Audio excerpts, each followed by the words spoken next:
रफ़ीक अवान, उम्मीद करता हूँ दोस्तों कि आप खैरियत से होंगे।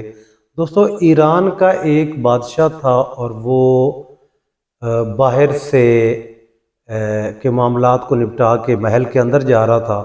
तो उसने देखा कि एक गार्ड जो है, एक ड्यूटी वाला आदमी जो है, मुलाजिम, वो बड़ी बारीक सी वर्दी के साथ ड्यूटी पे खड़ा था और बड़ी सख्त सर्दी थी। तो बादशाह सलामत ने ये कहा कि आपको इस बारीक कपड़े के अंदर जो है वो सर्दी महसूस नहीं होती, सर्दी नहीं लग रही। तो उस मुलाजिम ने कहा कि बादशाह सलामत, मुझे बहुत सर्दी लग रही है, लेकिन मेरे पास चूँकि गर्म कपड़े नहीं हैं, इसलिए मैं इसी में ही ड्यूटी सर अंजाम दे रहा हूँ।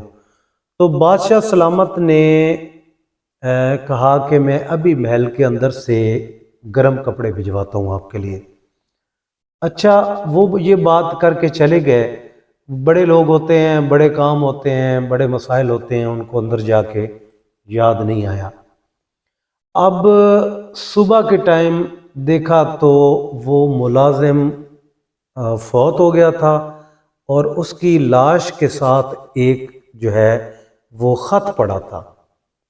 असल में जो बात मैं आपको बताना चाहता हूँ वो ये है कि उस ख़त के अंदर लिखा था कि मैं पहले भी इस बारीक कपड़ों के अंदर सर्दी में मैं पहले भी ड्यूटी करता था, लेकिन चूंकि आपने मुझे ये दिलासा दिया कि मैं अभी गर्म कपड़े भिजवा रहा हूँ, तो आपके गर्म कपड़ों के दिलासे की वजह से मैं आज अपनी जान से चला गया हूँ।